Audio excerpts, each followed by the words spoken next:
What would you do if you could disappear into your own company and see the truth for yourself? No filters, no titles, no one watching. That was the question Jack had been asking himself for months. On paper, Evans Mart was thriving. Dozens of vice locations, impressive quarterly growth, and a loyal customer base. But something still didn't feel right. Jack was 45 now. 10 years ago, he'd opened his first store with nothing more than grit, vision, and a dream of doing things differently. He remembered sweeping the floors himself, shaking every customer's hand, and treating his tiny team like family. But success had a strange side effect: distance. Somewhere along the line, between boardroom meetings and expansion plans, Jack had lost touch with the everyday pulse of the business. The reports gave him numbers, the managers gave him summaries, but what he wanted was the truth. So one morning, without alerting anyone, Jack made a decision he knew would change everything. He grabbed an old hoodie, a worn pair of jeans, and a baseball cap. He let his beard grow out just enough to throw people off. He looked in the mirror and barely recognized himself. That was the point. If he wanted to understand his company again, he couldn't walk in as the boss. He had to walk in as a stranger. And there was only one store he trusted to start with, the third Evans Mart location ever built. It was located in the heart of the city, busy, high-performing, and full of history. He remembered laying the floor tiles there with his own hands. When Jack walked through the front doors just after sunrise, the store was already awake. Shelves being stocked, coffee brewing, the soft murmur of early customers filling the air. He inhaled deeply, not the filtered air of a corporate office, but something real, something alive. He approached the front counter and introduced himself to the manager on duty, Lucas. "Hey, name's Mike. HQ sent me to help with stocking and organizing," he said, keeping his voice casual. Lucas, a 35-year-old with a calm, capable presence, nodded and smiled. "Glad to have the help," he said warmly, before quickly assigning Jack to front shelf duty near the register. Jack didn't waste time. He wasn't here to impress anyone. He was here to observe, to listen. Blending into the flow, he worked quietly, stacking products, but his eyes were alert. That's when he noticed the cashier. A young man in his early 20s, energetic, cheerful, and oddly magnetic. His name tag read Noah.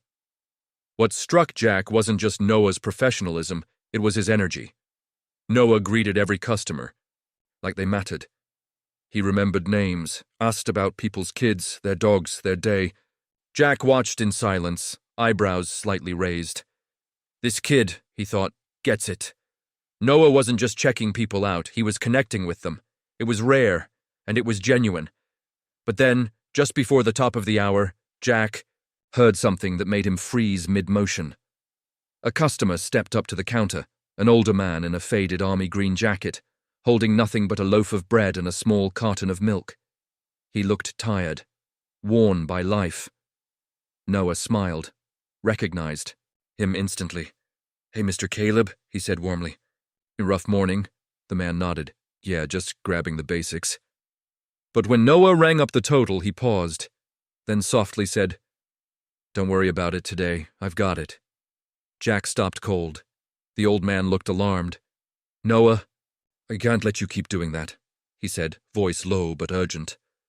Noah just smiled and leaned in, whispering back, "It's fine. Really, I've got this." The man hesitated, then nodded with quiet gratitude before walking slowly out the door. Jack stood there, stunned. A million thoughts ran through his head. Why would a cashier cover a stranger's groceries? Was this a one-time thing? Was he even allowed to do that? He didn't know what he'd just witnessed, but something in his gut told him this wasn't about policy. It was about heart. And Jack wasn't going anywhere until he found out the full story behind the young man at Register 3. Jack had seen a lot in his years running a business: fraud, brilliance, compassion, carelessness. But what he witnessed at Register 3 didn't fit into any spreadsheet or KPI he'd ever reviewed. It was a small moment, quiet, almost forgettable. If you weren't paying attention. But Jack was. He was watching everything. Noah had just finished ringing up a few customers, his rhythm steady, his smile unwavering.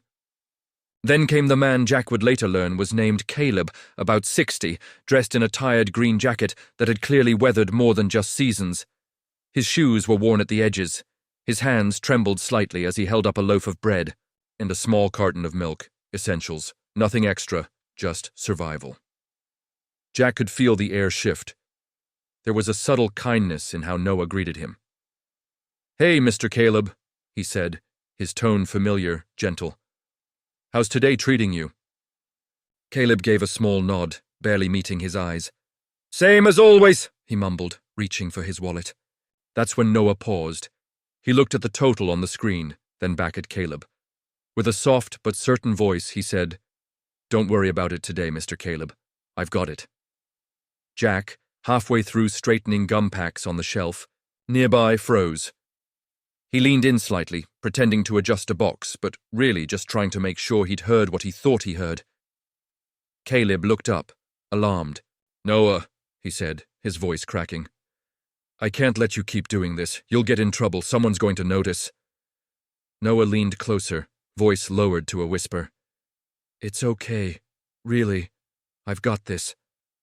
No more words were exchanged. Caleb simply nodded, eased Misty, and walked out slowly, his dignity intact because of one young man's quiet act of grace. Jack didn't move for a long second. His mind raced. This wasn't just kindness. This was personal. It wasn't charity for show. It was something else. And it wasn't a fluke. Over the next few hours, Jack stayed close by, pretending to stock shelves, but really watching Noah, and the pattern repeated. He slipped small discounts to a mom fumbling through coupons. He quietly packed 2 extra granola bars into a kid's bag when he thought no one was looking. He asked people how they were really doing and waited for their answers. Jack's chest tightened with something he couldn't quite name. Respect, guilt, wonder. Whatever it was, it grew heavier each time he saw Noah do something not required by policy, but driven by something deeper. This was not in the employee manual. And now, Jack had more questions than answers. The store buzzed quietly in the background as the late afternoon lull settled in. Most employees took their breaks in rotation, slipping into the back room one by one.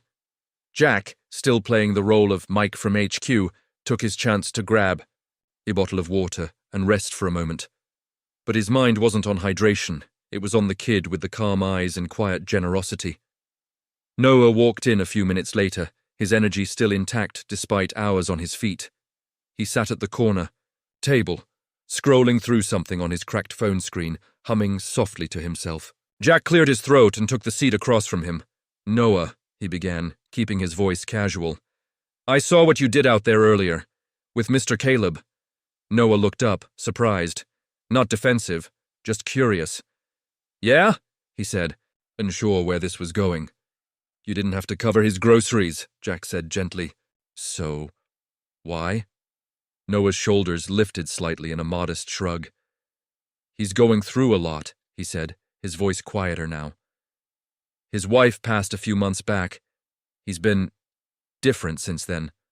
Comes in for just bread and milk. Most days. It's not much, but sometimes even that's too much for him." Jack listened, leaning in, giving Noah space but hanging on every word. "And there's this other guy," Noah continued. "Single dad, 2 little girls. Comes in after school. Sometimes they put snacks on the counter, and I can tell he's debating which to put back. So if I can, I help cover the difference, or slip in the missing item. I don't do it for credit or anything, it's just..." He paused, searching for the right words. "It matters. Even if it's just a few bucks. It makes someone's day less hard." Jack felt it then, that lump rising in his throat, uninvited and undeniable. Here was a young man, barely out of high school, probably scraping by himself, choosing to see others, choosing to care. This wasn't part of the employee handbook. No one trained Noah to do this. This wasn't culture. This was character, and Jack, the man who built a franchise around good service, suddenly realized what real service looked like. It wasn't in the mission statement. It was in the quiet decisions no one applauded. Noah didn't know he was being watched. He didn't. No, Jack was the founder of the company he worked for. And that's exactly why it hit so hard. Jack sat back in his chair, mask still on, but heart fully exposed. He didn't say much more that day. But in his mind, a quiet shift had begun. Something was changing. And it had started with one soft-spoken answer in a break room. The next morning, Jack was already inside before the store lights flickered on. He stood in the stockroom, leaning against a stack of supply crates, sipping cheap coffee from a paper cup that tasted more like burnt cardboard than caffeine. But he didn't care. His mind was racing. He had seen something rare in Noah, a light, quiet but persistent. And now he needed to know more. As shelves creaked under the weight of deliveries, Mason shuffled in, clipboard in hand. Jack recognized him from the day before. A tall, broad-shouldered man in his 50s, with hands like sandpaper and a voice rough from years of warehouse floors and early mornings. The kind of employee who didn't talk much unless he had something worth saying.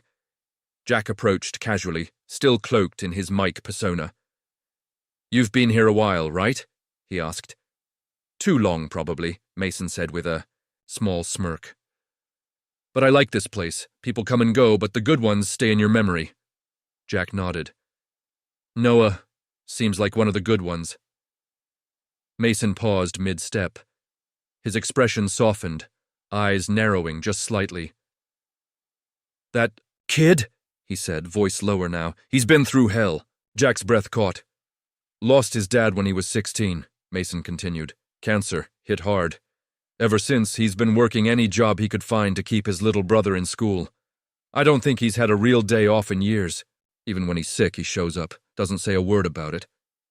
Jack swallowed hard, feeling that same lump from yesterday return, heavier this time. Mason wasn't finished. He gives and gives. Always has. Buys lunch for that high school kid who forgets his wallet. Helps stock shelves when it's not his job. But no one checks on him. He's always looking out for others. But I'm not sure anyone's looking out for him. Silence settled between them, thick and undeniable. Jack turned away for a moment, pretending to scan a delivery box. But the truth was hitting him like a freight train. He had built this company to be different, to matter, to lift people up. But somehow, he'd let the system overlook the very people it should have protected. How many Noahs were out there? Carrying weight in silence. Making sacrifices in the shadows. Jack wasn't just curious anymore, he was responsible. This wasn't just about recognition or rewards. This was about justice. And for the first time in a long time, Jack didn't feel like a CEO. He felt like a man who had something to make right. The store had finally closed for the night. The lights were dimmed, the register drawers counted, and the buzz of the day had faded into a quiet calm. Employees were gathering their things, joking softly, ready to clock out. That's when Jack, still, dressed as Mike, stepped forward and cleared his throat. "Hey everyone," he said, voice steady but filled with weight. "Before you head out, can I ask for just 5 minutes of your time? There's something important I need to say." Some turned, a few nodded, and one by one, the team gathered near the front counter. Noah leaned against a shelf nearby, sipping from a water bottle, unaware that his world was about to shift. Jack took a deep breath, then slowly reached up and removed his cap. The hoodie came down next. For a moment, no one spoke. Then the silence deepened into stillness. "I'm not Mike," he said. "My name is Jack. I'm the founder and CEO of Evans Mart." Mouths dropped, eyes widened. Even Lucas, the store manager, stood frozen, blinking in disbelief. But it was Noah who looked the most shocked. Brows furrowed, lips parted, stunned into silence. Jack continued. "I've spent the past few days here undercover because I needed to see the truth.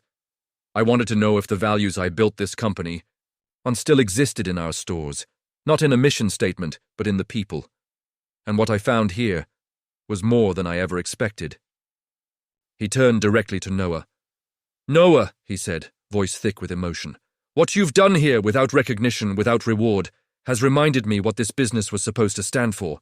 You've shown real compassion, real integrity. You've helped people not because it was your job, but because it was the right thing to do. Noah swallowed hard, his eyes already welling. That's why, Jack went on. Effective immediately, you're being promoted to assistant manager, with a full raise and leadership training. And that's not all. Jack glanced at Mason, who gave him a subtle nod. I've also arranged to fully fund your younger brother's education. You've carried that burden long enough. It's time we carry it with you. Gasps. Applause. A few quiet tears. But Noah didn't speak right. Away. He stood still, blinking fast, finally finding his voice. I didn't do any of it to be seen, he said softly. Jack smiled. That's exactly why it matters. The next day, the store felt different. Lighter. Energized. Word had spread quickly, not just about the CEO's visit, but about Noah's story. Customers noticed. Employees walked taller. And Jack? He started making a habit of dropping by stores unannounced, not to catch mistakes, but to catch moments of goodness. Noah became more than a manager. He became the heartbeat of the store. And Evans Mart? It became something more than a franchise again. It became a family. Because sometimes one undercover visit doesn't just change a company, it changes lives. Would you go the extra mile for someone if no one was watching? Drop a in the comments if you would. And just when you thought this story was over, what if someone else at the store had a secret of their own? That part, we're saving for next week. Subscribe and stay tuned. The next chapter is closer than you think.